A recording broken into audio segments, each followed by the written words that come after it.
The terrible death of a head teacher whose school was downgraded by inspectors has prompted calls for a rethink. What I think needs to happen and should have happened already is a pause in inspections. As teachers get ready to walk out of the classroom, and some kids struggle to catch up after COVID, with some dreadful warnings about the state of classrooms and morale in schools. We have one big question this morning. How best can parents and the public judge what's really going on? For her first interview since the death of Ruth Perry, the Chief Inspector of Schools, Amanda Spielman, is here to answer our questions. After the Prime Minister's friend and deputy quit after he was found to have bullied staff, the government's new number 2, Oliver Dowden, will join us too. The leader of the Liberal Democrats, Sir Ed Davey, is back in the studio, only a couple of weeks until the local elections. Vying for attention with Labour, still well ahead in the polls, their pension spokesman, Jonathan Ashworth, is with us too. And with me at the mega desk, we have a fantastic panel for you this morning. Henry Dimbleby, foodie, author, who until last month was helping the government with their plans.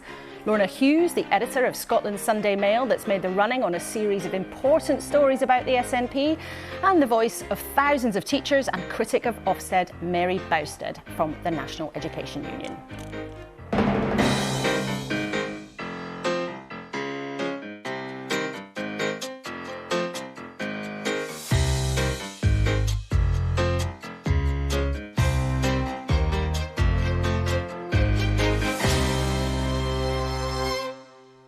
Good morning to our mega desk. Things look a bit different in here this week because this is the huge setup that we're getting ready for the local election programmes and all the politicking around that in a couple of weeks' time.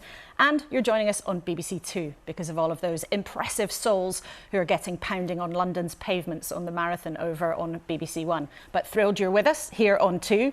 Let's start with a look at the front pages of the newspapers. There they are. The Observer claims the Tories have a plan to politicise the civil service after the RAB scandal. The Sunday Times has a fascinating story about an MI6 spy. The Sunday Telegraph says the Home Secretary is ready to defy judges on migrants. The tabloids, the Scottish Sunday Mail, the SNP cops hunting for burner phones. We'll talk about that with the editor of that paper who's with us.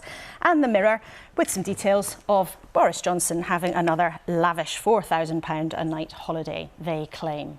But let's start with our conversation about what's going on in our schools. Welcome to all three of you. Thanks for being with us this morning. Mary, firstly to you, is the way that schools are inspected working at the moment? No, it's not working at all. The problem is the crisis has now come to a fore, but it's been a problem which has been growing over decades. And the problem is that Ofsted doesn't inspect schools fairly, and that Ofsted doesn't know whether it raises qualities in schools at all. It has no research to back up the claims it makes about, getting schools to be better at teaching and learning. And the problem that teachers and leaders have is that they've got no idea which inspection team will turn up at their school, one which will do a decent inspection or one which will be aggressive and demeaning. So you think there's variability in the system, but this conversation has really come about because of the very sad death of Ruth Perry, a head teacher who took her own life. There's an interesting history to something quite similar that happened in Scotland, Lorna, where schools are run differently, they're inspected differently, but just tell us about what happened. About 15 years ago, a teacher died in the Borders, and certainly it was decided that there was inquiry, and it was felt that she had taken her own life as a result of an inspection. And there was a cultural shift, and it meant that the traditional inspections didn't actually happen, and it's far more over a course of days. It's over, has a number of factors involved, and certainly I don't think in Scotland we see the same problems that teachers are talking about. So there was a culture change, but some people might say, Henry, that basically everybody blames the ref, right? Teachers, like lots of us, don't necessarily like being judged. As a parent, what do you think of Ofsted? Is it useful? So I've been a parent. I've also been a governor in a state school in Hackney, my children's state school. Clearly, you need someone. It is useful to have someone holding you to account, and I think that the conversations at the Ofsted inspection that we had as governors were very useful to us to help ask the teachers. What I've worry about, however, is when you get your excellent, this huge gap between inspections. So I do think it should be a little bit more supportive, little and often, rather than a kind of a judgment. Make or break it's the inspection. process enables you to ask the right questions. OK, well, lots to get into with the Chief Inspector, so we're going to talk a lot about education this morning. Thank you all three of you for now. Let's go to the classroom then. In January, the head teacher, Ruth Perry, took her own life while she was waiting for an Ofsted report to be published. She knew it would downgrade the school she loved from outstanding to inadequate, the lowest measure. But her death has supercharged a conversation that was already rumbling about how England's schools are inspected and graded, and it's led to many teachers expressing concerns about the pressure.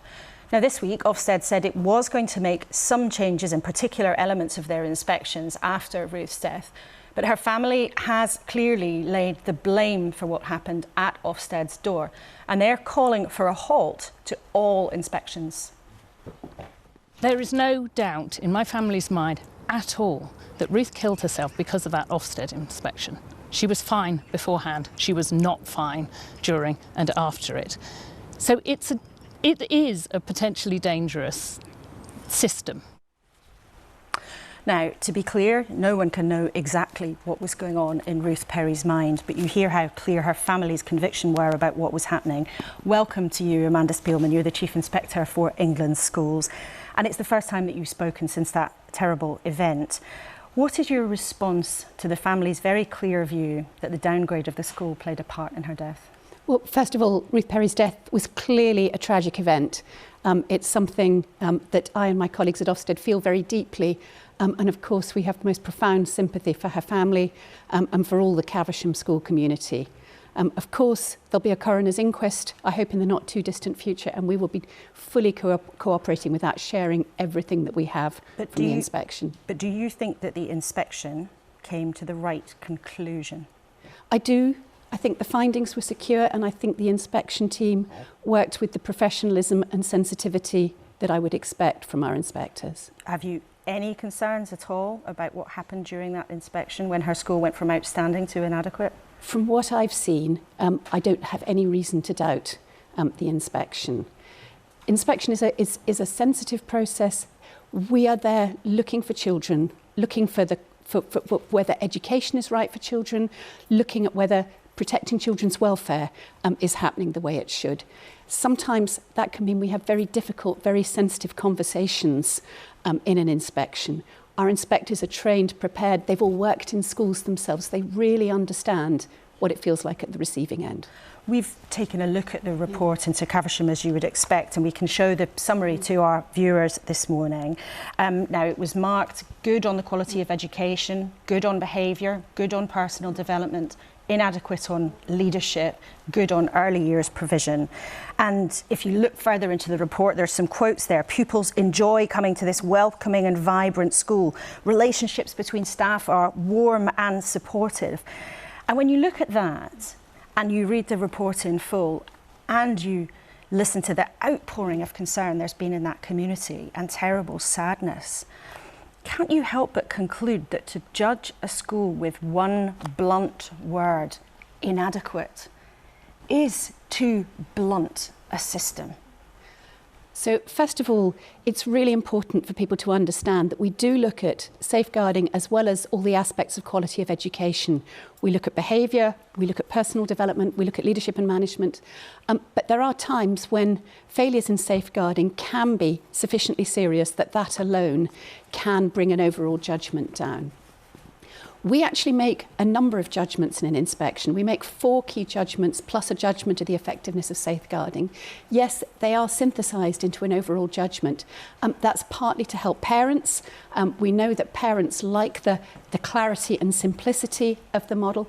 It's also because the wider system of school accountability that government operates does use those overall judgments. So it's not for us to say, we're going to fundamentally change the grading system. That would have to be a bigger government decision. But there has been a huge conversation in the last couple of weeks about boiling all the complexities, all of the knowledge in a school, all of the environment and the atmosphere down to a school, down just to a one-word label.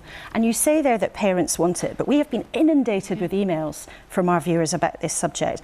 Suzanne, who's a parent, says, I'd like to know why Ofsted are continuing with this scoring system. Labelling a school good or bad doesn't give me a choice. The submitted report is clear and fair. Now, are you telling parents watching this morning that you don't trust them to read 4 pages of a report, that they can only deal with one word? Of course we trust them, and of course we test our reports. We've done a lot of work with parents, and we survey to find out whether they're finding our reports useful. That's a core part of our work. It's one of the audiences that inspection serves. It's the prime audience, actually. Parents want the assurance that comes from the inspection process and the knowledge that schools are going through the inspection process, as well as the reports themselves. But when it comes to the impact that single word can have, it clearly is causing huge concern. We had another email from a teacher who said, I've taught in a secondary school for 43 years.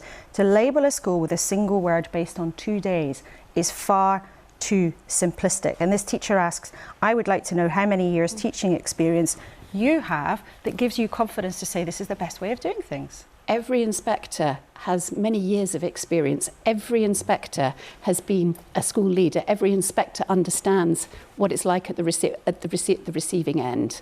So it is really important to understand that. This is not a group of people from a completely different context coming in and having these conversations and making these judgments. It is people who are themselves deeply steeped in the world of schools. Many of them are current serving heads or deputy heads.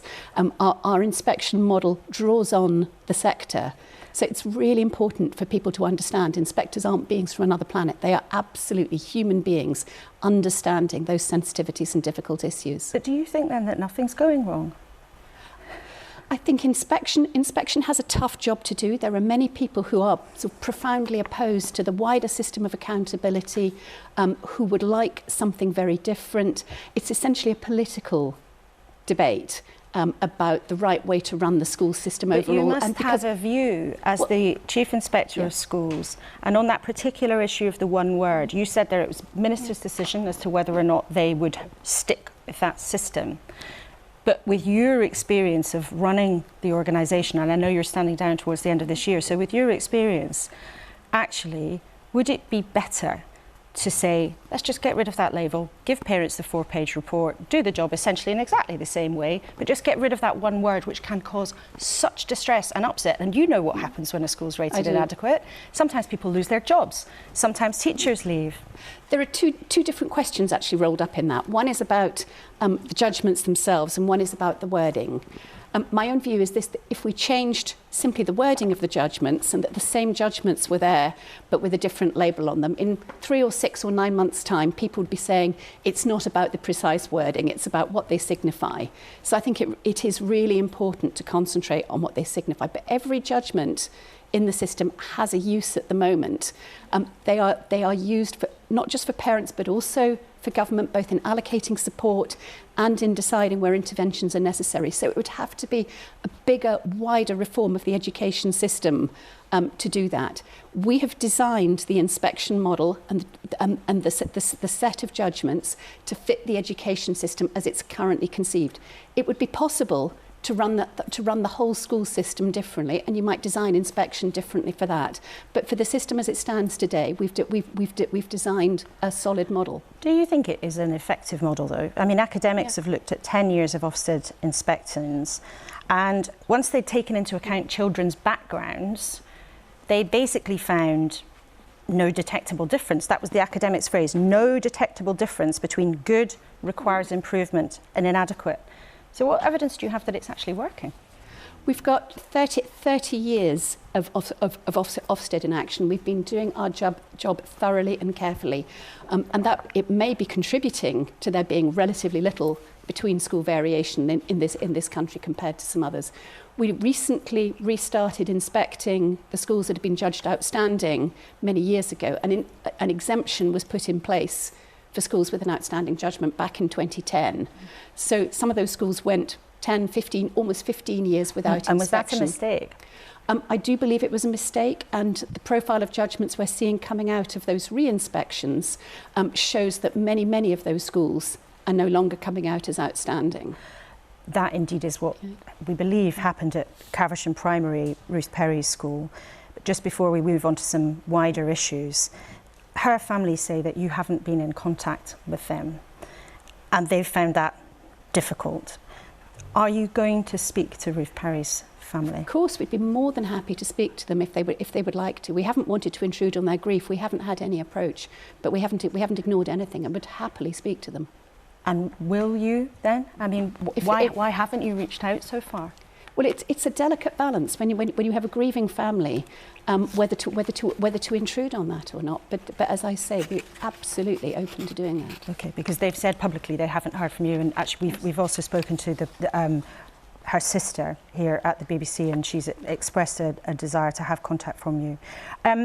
Why do you think, though, more broadly, there is a culture of fear around Ofsted? I mean, maybe there are myths, maybe it's not justified, but do you acknowledge that that culture does exist? I certainly acknowledge that it exists. I think it comes from a couple of things, perhaps. One is the consequences that people think about in the context of inspection, especially for inadequate judgments, which I should say are a tiny proportion. Nearly 9 out of 10 schools going through inspection, the judgment is good or outstanding. For the vast majority of schools, I know that it's a positive and affirming experience. Really? So absolutely, we get plenty of feedback to say that inspection is a constructive professional dialogue. That's how it is designed to be, a constructive professional dialogue that really helps people think about what they're doing, really helps them take things forward. That's the essence of how we design it. Okay. And how we train people. Okay, well, I want to talk about some wider issues, because Ofsted, of course, is a big survey of what's going on in our schools all over the place. Is it harder, do you think, to be a pupil in this country since the pandemic? I think it's a really tough time for schools at the moment, for teachers, heads and pupils. The post-COVID hangover, if I can put it like that, is quite acute.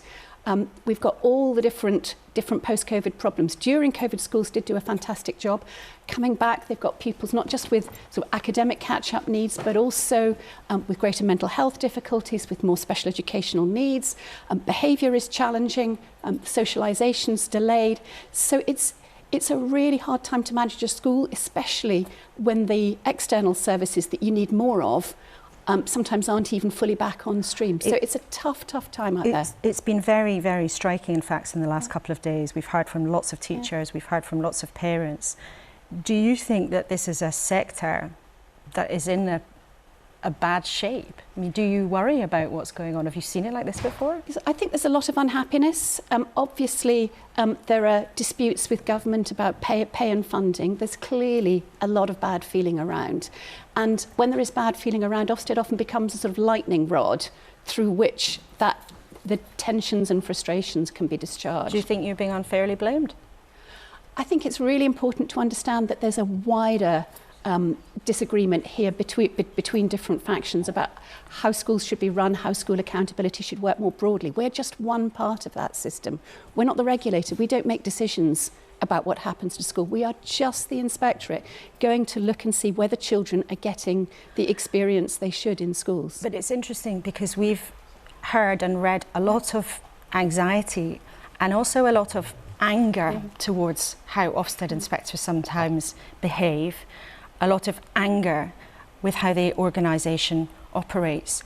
And I don't think anybody would doubt your good intentions, but listening to you this morning, I think some of our viewers watching might wonder if you really understand the depth of feeling, if you really get the strength of feeling towards Ofsted. I absolutely do, but I also look very hard at what we actually hear back from inspections on the ground. So I think it's really difficult when you've got both the reality on the ground and also perceptions that can sometimes get exacerbated by external narratives. What do you mean by that?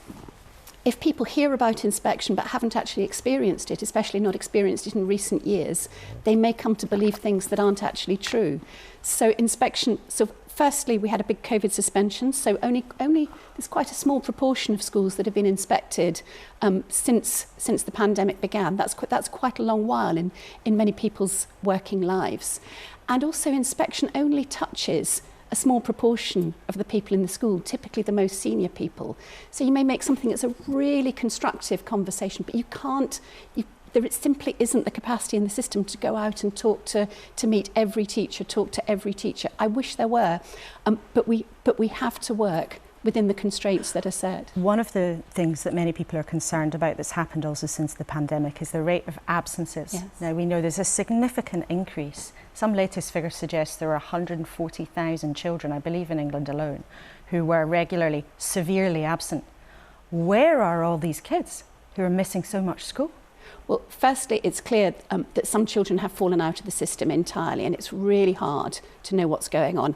Our responsibilities are to inspect schools and colleges and apprenticeships, so it's hard for us to know where they are, but we have expressed significant concern.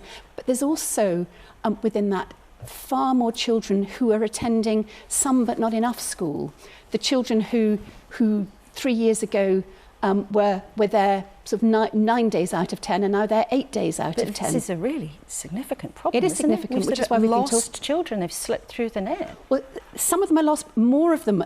There's a really big group of children who are not attending school enough to really get the most out of it, to get the benefit of education. You do need to be there day after day, week after week, month after month.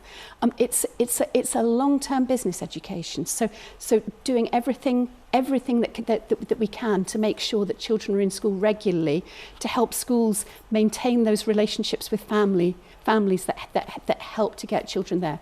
We published a report last year summarising all the things that we can see are helpful, but we know that this is a big sector challenge. Just finally and briefly, if you can, there have been already some teaching strikes. There are going to be more. We'll talk about it a bit later this morning. But are you concerned about the damage that could do to children? Well, of course. Children have missed a great deal over the last few years. It is so important that their education continues and is interrupted as little as it can possibly be. So would you urge the unions not to walk out, or the governments to pay the teachers more? I hope that disputes can be resolved rapidly and constructively, because we know that children need to be at school. OK, Amanda Spielman, thank you so much for giving us your time this morning, Chief Inspector of Schools in England. Thank you very much indeed for taking all of our questions. Now, please do let us know what you thought of what Amanda had to say. You've sent us so many emails in the last couple of days, more than on any other subject we've covered on the programme, in fact. And we'll check in shortly with the leader of one of the big teaching unions, Mary Bousted. Your time. Well, we've heard just there from the government this morning, but of course too at length from the boss of Ofsted, Amanda Spielman. Now, she told us she has no reason to doubt what happened with the inspection of Caversham Primary, the school of Ruth Perry, the head teacher who sadly took her own life. Mary Bousted, you speak for thousands of teachers. Now, you are a critic of Ofsted, but I'm fascinated to know, what did you make of what Amanda Spielman had to say? Well, I thought it was very notable that Amanda Spielman accepted that Ofsted created a culture of fear in schools. I thought that was the first time that has been accepted. How that then squares with her judgment that it's a positive and affirming experience, I'm very puzzled about that. It's clear to me that the reason why there's a culture of fear is because Ofsted is not a functional inspection agency. Nobody is arguing that schools should not be accountable. I am not arguing that there should not be a system of inspection in schools, just not this one. Although she didn't say Ofsted has created the culture of fear, she did accept there was a culture of fear around inspection, but she didn't say that is on Ofsted. She named some other factors. Well, what she's saying is that teachers and leaders have to deny the evidence of their own senses. Now, she did say that, Ofsted's own feedback showed that leaders found it a positive and affirming experience. That is just not something that my members tell me, And indeed, when that claim was tried to be verified by a journalist, he went to the Ofsted helped him to go on the website. The questions, the survey by which they make that claim is completely inadequate. It asks leading questions. But in fact, during that, there are different views on this. And in fact, during our interview, we had an email in from one parent who said, "Thank God for Ofsted." And we've had another email from a viewer called Elaine saying, "We'd all love not to be measured in the workplace, but it's not realistic. In private industry, we're measured every day and every month. Schools can't duck the importance of this." Nobody wants to duck the importance of being measured, being measured, but we have to be you've got to be measured by a system and by people who know what they're doing. Ofsted have changed their inspection framework 5 times in the last 9 years. So you've got schools constantly running after a new inspection framework. The latest inspection framework, where you've got non-specialist inspectors inspecting subjects they've never taught, phases of education that they've never taught, which they have no degree knowledge in. They're using crib sheets to go round, asking early years children where their writing is. This is an inspectorate which has lost its legitimacy. Well, it's interesting, Lorna, before our interview, you were telling us what happened in Scotland, where there was a real culture change in how inspections were carried out. As with ever, when these things become a big political and fraught debate, there is a risk, isn't there, for organisations that they end up being tin-eared to concerns. I mean, do you think there's a risk for Ofsted of that here? Yes, absolutely, yeah. I think that it's very obvious that things could be done differently. As you say, there needs to be checks, there needs to be balances, there needs to be inspections. But I do feel that perhaps putting schools under 2 days or a day and having to get ready for these inspectors coming in, being inspected by people who clearly don't have the qualifications in the actual departments and disciplines as well, I think that's concerning. I would say that the model that exists in Scotland it sounds to me an awful lot better as a parent and as a teacher. But as parents, and you were a governor and a parent as well, Henry, I mean, when you listen to Amanda Spielman, her defence is very staunch. We look at the evidence, we think we're doing the right thing, and of course, sometimes people don't like what the judgments are of them. But where do you think the balance should be struck? What was striking about it, in complex systems, all these complex systems, they're very difficult to intervene on. You try something, it doesn't work. Yeah, whack-a-mole sometimes. You have to be prepared to evolve and change all the time, accept former kind of mistakes and move forward. It felt, and I understand also that she has to defend her staff because we've seen that in other situations as well. But it felt a little bit, defensive. I'm sure there must be things all the time that we can learn from how inspections go. Now, one thing she also said